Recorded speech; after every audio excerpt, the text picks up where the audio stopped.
Olá pessoal, bom dia.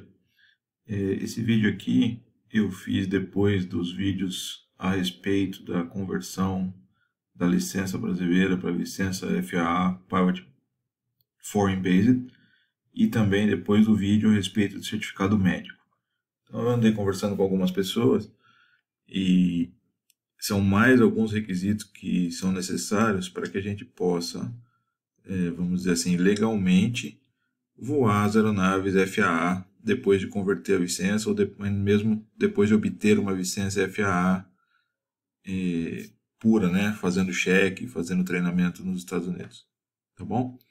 Então tem alguns requisitos extras que são necessários quando a gente voa alguns aviões pré-definidos pelo FAR 61, que a gente vai ver aqui.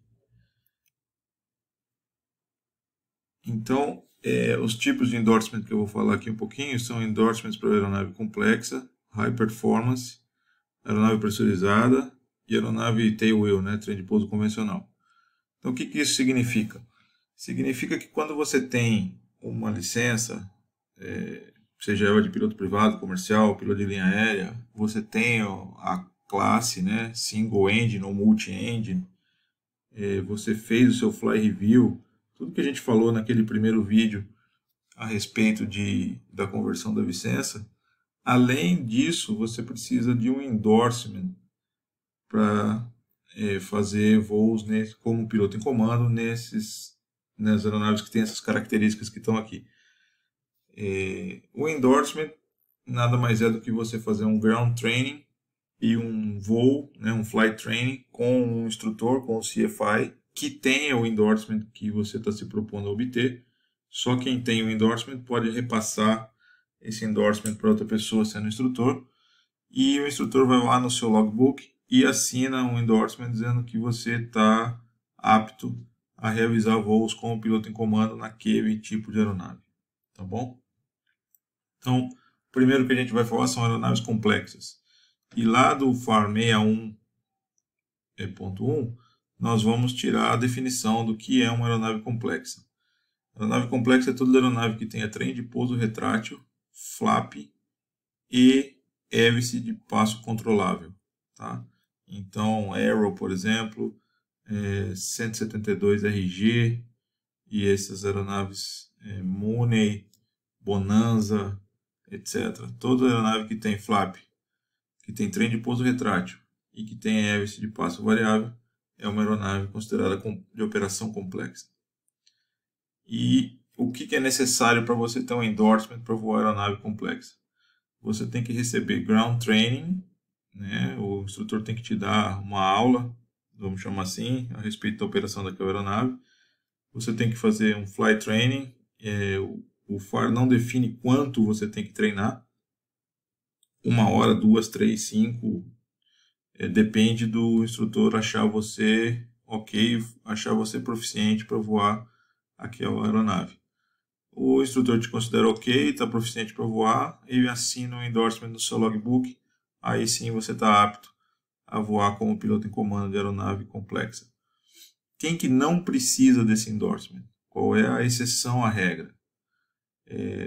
Não é necessário ter o endorsement se você voou como piloto em comando de aeronave complexa antes de 4 de agosto de 97, que foi quando essa regra entrou em vigor. Então, quem já voava a aeronave naquela época pode continuar voando, você não precisa obter um endorsement depois daquilo.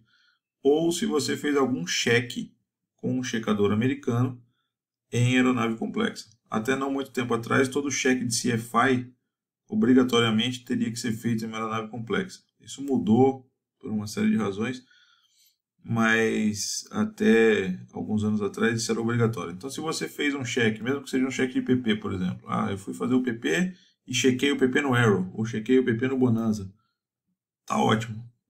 Você não precisa de um endorsement, porque você já comprovou para um checador que você é proficiente naquele tipo de aeronave, senão ele não teria te aprovado no cheque que você estava fazendo. Essa é a lógica envolvida nessa exceção. Tá certo? Próximo endorsement, aeronave de alta performance. O que é uma aeronave de alta performance? Qualquer aeronave que tenha um motor com mais de 200 HP.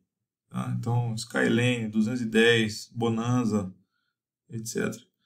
Aí se eu tenho um avião, por exemplo, um Twin Comanche, que tem 2 motores de 180 HP, ele tem mais de 200, mas ele não é uma aeronave de alta performance porque cada motor tem menos de 200, tá bom?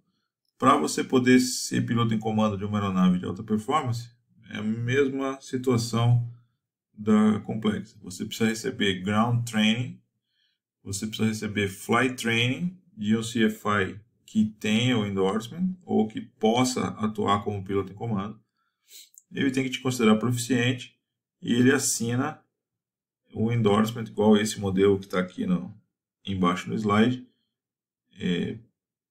atestando no seu logbook que você está apto para ser piloto em comando daquela aeronave. Qual é a exceção? Quem que não precisa? Quem voou como piloto em comando de alta performance antes de 4 de agosto de 97 ou quem fez algum tipo de cheque em uma aeronave de alta performance. Certo? Próximo endorsement. Esse aqui é o mais difícil de obter, o mais complicadinho. Endorsement de aeronave pressurizada é necessário para você voar como piloto em comando de qualquer aeronave que tenha o teto de serviço ou altitude máxima, ou seja, que possa ser operado acima de 25 mil pés. Então, se você quer voar uma aeronave que sobe para cima do nível 250, você precisa ter um endorsement de high altitude, tá bom? Então, você tem que ter ground training e flight training de um instrutor autorizado. Esse ground training ele inclui uma série de requisitos lá de assuntos relacionados à altitude, como hipóxia, despressurização, falta de oxigênio. É um cursinho um pouquinho maior do que os outros 2 endorsements. Quem não precisa desse endorsement? Quem tem horas em comando de aeronave que se encaixa nessa categoria antes de 15 de abril de 91. Quem fez cheque em aeronave dessa categoria. Quem, porventura, é oriundo das Forças Armadas Americanas e fez cheque em aeronave das Forças Armadas.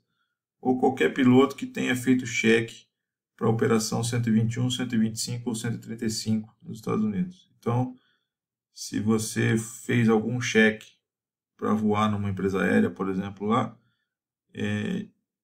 eles supõem que o curso dessa empresa inclua os assuntos necessários para a operação de uma aeronave pressurizada, porque normalmente as aeronaves de empresa aérea são aeronaves que se encaixam nessa categoria. Então, como você foi checado e você passou por um treinamento na empresa a respeito disso, você não precisa ter esse endorsement, você pode voar uma outra aeronave que se encaixe na categoria acima de 25 mil pés. Tá bom? E o último dos 4 endorsements que eu queria falar é para voar a aeronave chamada tailwheel ou tail dragger, ou o que a gente chama aqui de aeronave de trem de pouso convencional.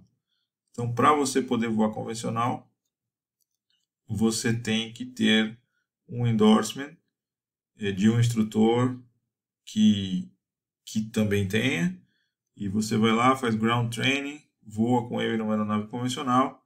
Se ele considerar que você está apto, ele te dá um endorsement no seu logbook e você pode voar como comandante de uma aeronave convencional.